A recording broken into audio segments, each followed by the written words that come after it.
People say I make strange choices, but they're not strange for me. My sickness is that I'm fascinated by human behavior, by what's underneath the surface, by the worlds inside people. The only creatures that are evolved enough to convey pure love are dogs and infants. I'm an old-fashioned guy.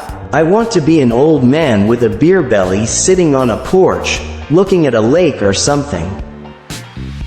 You grow up a bit damaged or broken, then you have some success, but you don't know how to feel good about the work you're doing or the life you're leading. I am doing things that are true to me. The only thing I have a problem with is being labeled. Escapism is survival to me. I went through various stages in my childhood, as we all do, various stages of obsessions with people and things. And I did. I wanted to be the first white Harlem Globetrotter. I'm not sure I'm adult yet.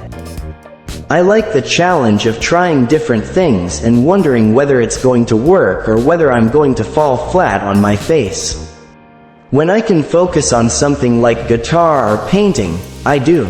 I started painting people I admire, like Kerouac, Bob Dylan, Nelson Algren, Marlon Brando, Patti Smith, my girl, my kids. Prior to Pirates of the Caribbean, the first one in 2003, I had been essentially known within the confines of Hollywood as box office poison. You know what I'm saying? You know, I basically had built a career on 20 years of failures. There's no truth anymore. I don't go anywhere without a book by James Joyce called Finnegan's Wake. My job, as an actor, is to give the director options. You can only hope that the takes that you thought were the best were chosen. But then again, if I don't watch it, I'll never know. For me, it's always more difficult and slightly exposing to play something that's close to yourself. I always like to try to hide, just because I can't stand the way I look.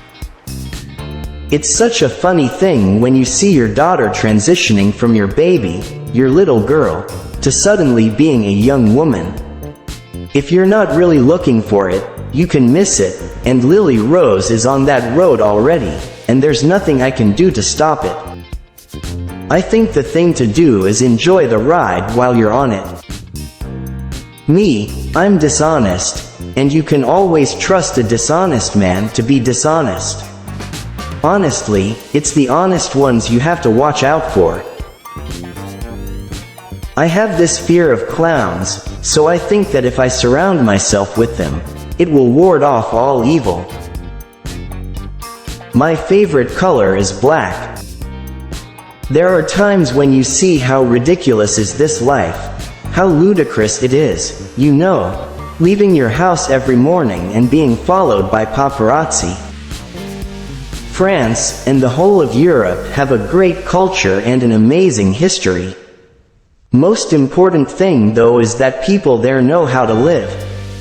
In America they've forgotten all about it. I'm afraid that the American culture is a disaster. I made odd noises as a child. Just did weird things, like turn off light switches twice. I think my parents thought I had Tourette's syndrome. I don't know if I can relax. Relax, I can't do. My brain, on idle, is a bad thing. I just get weird. I mean, not weird. I get antsy. What I love to do is paint people's faces, you know, their eyes. Because you want to find that emotion, see what's going on behind their eyes. I've had the honor and the pleasure and gift of having known Elizabeth Taylor for a number of years. You know, you sit down with her, she slings hash, she sits there and cusses like a sailor, and she's hilarious. The only gossip I'm interested in is things from the Weekly World News, woman's bra bursts, 11 injured. That kind of thing. At my very core, I'm pretty shy. I just happen to have a weird job. Life's pretty good, and why wouldn't it be? I'm a pirate, after all. I don't pretend to be Captain Weird. I just do what I do. With any part you play, there is a certain amount of yourself in it.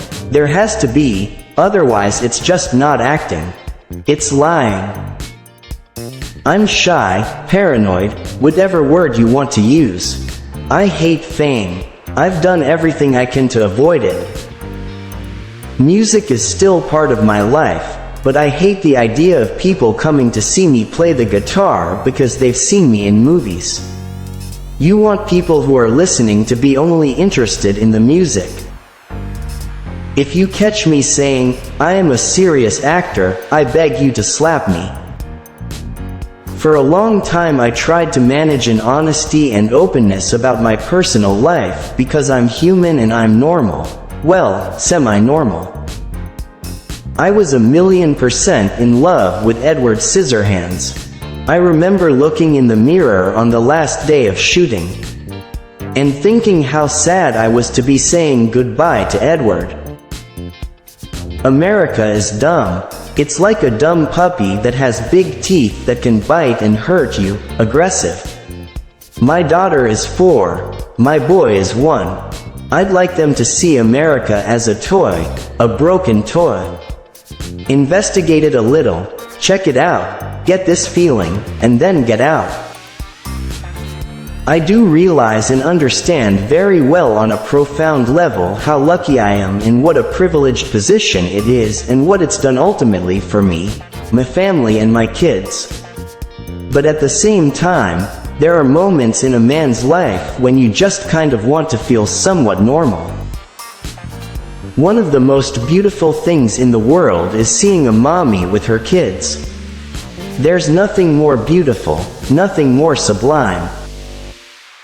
Edward Scissorhands was tough to let go of because I found real safety in allowing myself to be that open, that honest.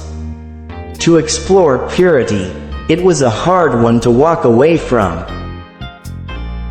When you have children, there is no room for lies, no room for anything but the truth. Anything other than that is a bad example, I believe. I have a place that I get to go to in the Bahamas. It's the only place that guarantees total anonymity and freedom. I always have a decompression period at the end of a film. Sometimes it's joyful, because you're just happy to be done. Or it can be melancholy. I never wanted to be the guy people looked at.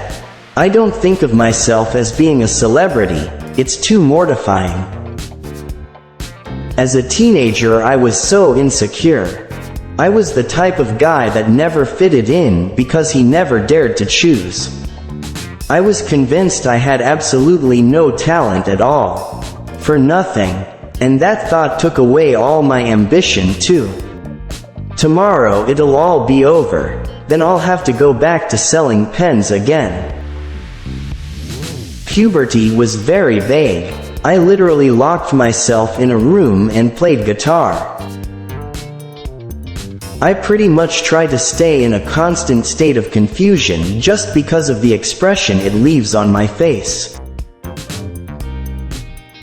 If there's any message to my work, it is ultimately that it's okay to be different, that it's good to be different, that we should question ourselves before we pass judgment on someone who looks different, behaves different, talks different, is a different color. There's a drive in me that won't allow me to do certain things that are easy. How many chances do you get to make a musical about a serial killer? The minute Tim Burton approached me, I was in. The beauty, the poetry of the fear in their eyes. I didn't mind going to jail for, 5, 6 hours. It was absolutely worth it. When I was 12, I wanted to learn how to play the guitar, and I found a chord book in a shop, and I stuffed it down my trousers. And that's how I learned to play the guitar.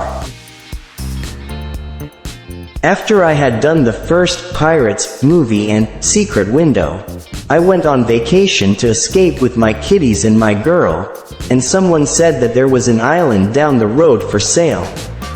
I said, "Oh well, let's go see it." I looked at it, I walked on it, and I was done. It had to be. If someone is being bullied or feels like an outsider, and they relate to something that I've done, even if it's just igniting a spark, that's great. I had that feeling as a kid. I was messed with no end. I always wanted to be a character actor rather than the poster boy that they tried to make me 100 years ago. An actor has a degree of responsibility to change for the audience, to give them something new each time, to surprise and not bore them. I'm just an actor, and if I can leave something behind that my kids will be proud of, then that's what I want. I don't want my kids to be embarrassed by anything I've done.